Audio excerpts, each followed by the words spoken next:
Tan remove करण्यासाठी मी इथे pack सांगत आहे. 1 चमचा इथे मी खिसून बीट घेतला आहे. तुमच्याकडे बीट नसेल तर तुम्ही बीटरूट पावडर देखील घेऊ शकता. 2 चिमूट हळद घेतली आहे. 1 चमचा बेसन घेतला आहे व 1 चमचा रोज वॉटर. ह्या तिघांचा एकदम छान फेस पॅक बनवून घ्यायचा. खूप चांगल्या पद्धतीने मिक्स करून घ्यायचा. तिन्ही गोष्टी एकजीव झाल्या पाहिजेत.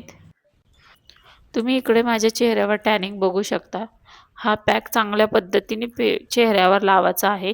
खूप जास्त जाडही लेयर नकोय आणि खूप जास्त पातळही नकोय. मीडियम लेयर लावायची आहे.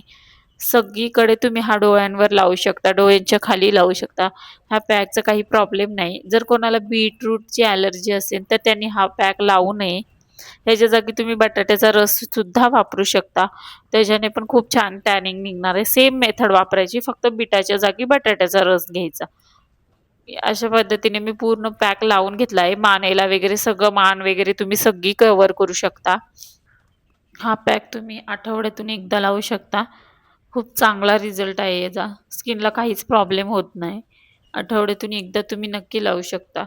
एक 10 मिनिटं फक्त ह्याला ठेवायला लागतात. त्यानंतर रिझल्ट तुम्हाला खूप छान मिळणार आहे. 10 मिनिटं चेहऱ्यावर तसंच पॅक ठेवायचा आहे.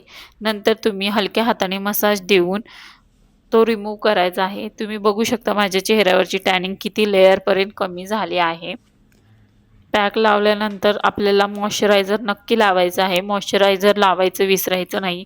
कोणताही पॅक लावू द्या, नंतर मॉइश्चरायझर नक्की लावा. मॉइश्चरायझरने आपली स्किन खूप हायड्रेटिंग राहते आणि छान मऊ एकदम ग्लो करते.